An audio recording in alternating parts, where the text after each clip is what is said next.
Hi folks, Matt Easton here, Scholar Gladiatoria. So this is really a very simple point I want to make, but it's actually something that comes up an awful lot in the comments under my videos, particularly the very popular video I did a couple of years ago now, more than that I think. I probably need to do an update to that video, talking about which sword I would choose in a one-on-one unarmoured fight.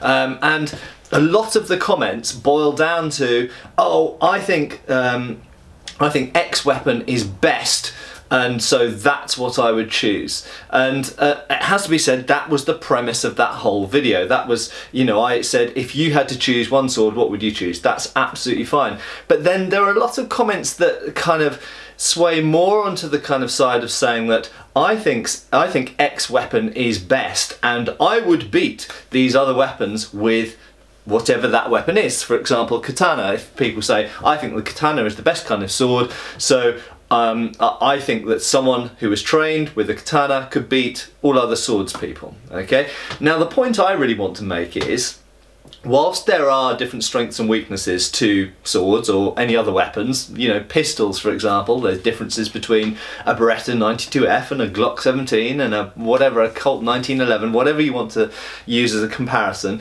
there are strengths and weaknesses on a pure scale, just comparing advantages and disadvantages with one tool and another tool, yes. However, in terms of the training of the person, something I notice very often actually is a lot of people, particularly coming from, it has to be said, from Japanese martial arts backgrounds, say, I do kenjutsu or I do kendo, therefore I'm trained to use a katana, and I would use a katana preferably over, for example, a spear, because that's what I'm trained with. Well, the point I really want to make is, if you are training, and not all people are, except that, you know, if you're doing épée fencing, you're only going to fight other épée fencers.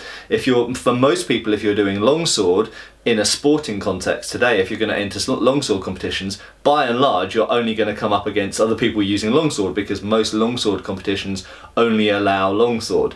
But if you're training a martial art, so you're training to use a weapon in theory that you could use in warfare, you know, if you're training it like a kind of purist martial art, then you shouldn't only be training your weapon, you should probably be training several weapons in fact, but you should also, most importantly, and this is the point, be training to fight against different weapons. Okay, so this is the point that lots of people seem to miss, and it's one of the reasons actually that I started doing rapier.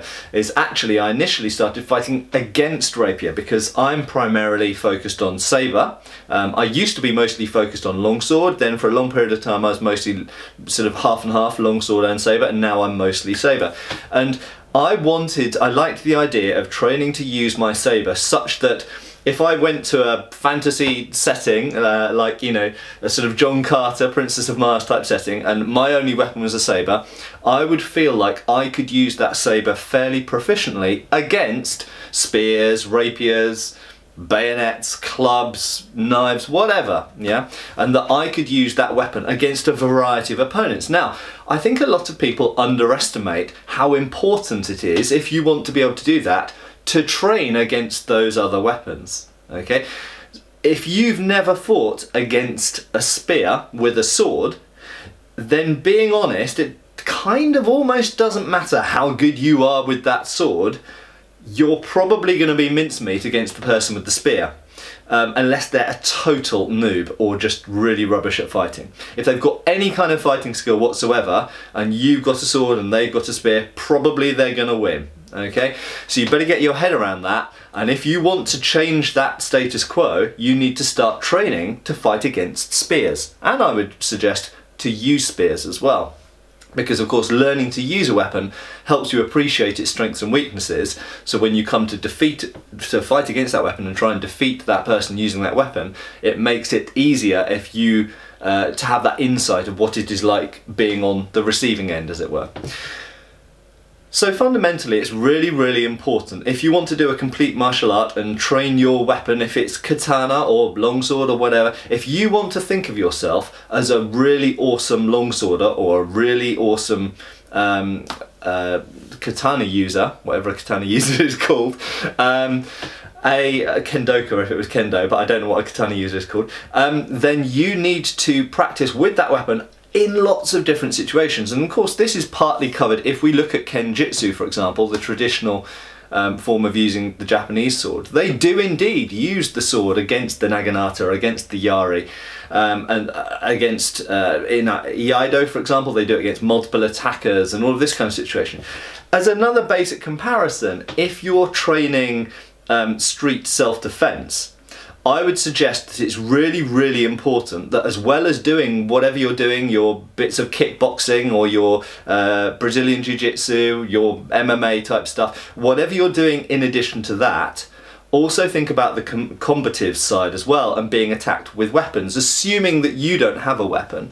But you know, if for example someone comes at you with something like that, a small knife that lots of people might carry in the modern world, or indeed if someone comes at you something with more like that, you need to have some tools in your toolkit to be able to deal with that. Simply knowing how to do your BJJ or your kickboxing will definitely help. Okay, keeping a person at a distance or indeed being better at grappling, those kind of things will definitely help. However, if you have never trained against knives, you're probably going to be fucked. Okay, and you need to get that into your head. If you're looking at modern sort of self-protection, sort of street self-defense situation, or indeed if you're looking at a job where you're working the doors or being, you know, bodyguard or anything like this, people who train in those situations who have a higher likelihood of getting into conflict have to train against sticks and knives and hammers and screwdrivers, the things that they might be attacked with, bottles and such like.